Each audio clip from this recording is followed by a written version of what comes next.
देश के प्रधानमंत्री नरेंद्र मोदी जो फिज़िकली चैलेंज लोग होते हैं उनको नए नए नाम दे रहे हैं, लेकिन उनके लिए क्या किया जा रहा है उसकी हकीकत कुछ और ही है। यहाँ हमारे साथ जेएनयू के एक ऐसे छात्र हैं जो कुछ इसी तरह से फिज़िकली वो थोड़े डिस्टर्ब हैं। वो कुछ अपनी बात मोदी जी तक पहुंचाना चाहते हैं। एक बहुत बड़ा संदेश है। मैं चाहूँगा कि मोदी जी इसको ज़रूर सुने और उनकी जो प्रॉब्लम है, जो समस्या है, उसका समाधान जल्द से जल्द किया जाए।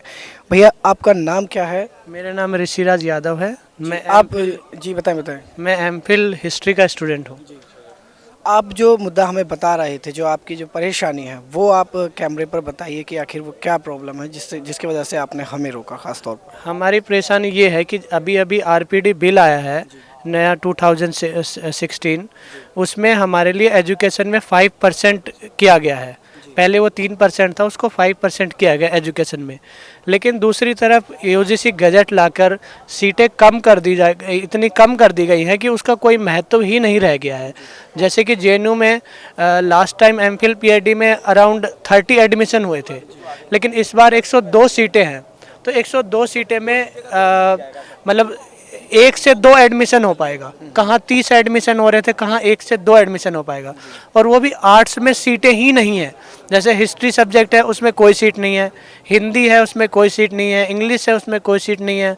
पॉल साइंस है, उसमें कोई सीट नहीं है। तो इस तरह हमारे लिए तो मतलब ऐसा हो गया कि बस तुम एमए तक पढ़ो और उसके बाद मत पढ़ो। क्योंकि बेसिकली अगर 100 सीटें हैं तो 100 में 3 सीट बनती हैं।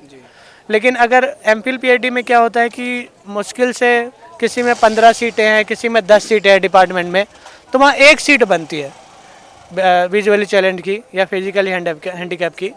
लेकिन उस एक को भी ख़त्म कर दिया गया है, क्योंकि उनमें भी सीटें ही नहीं हैं, तो वो एक भी नहीं आएंगी।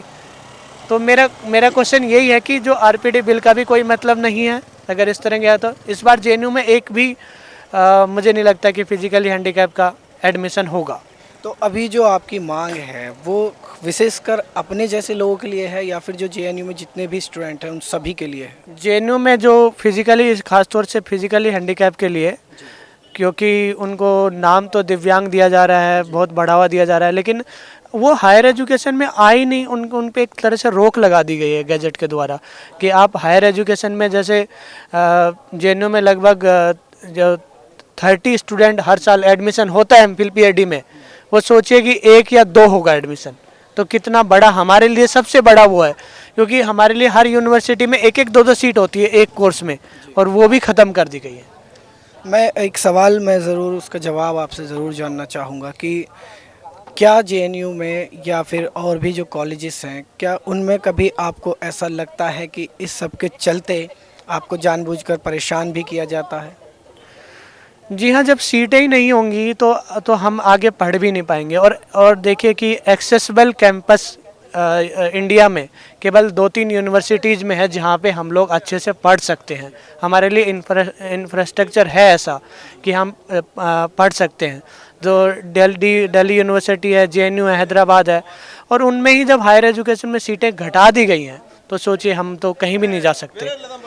नॉर्मल आदमी एक एमए कर लेता है तो उसके पास और भी ऑप्शन होते हैं, लेकिन हमारे पास ज़्यादा ऑप्शन नहीं होते हैं, और वो भी हमारे लिए ख़त्म कर दिए हैं।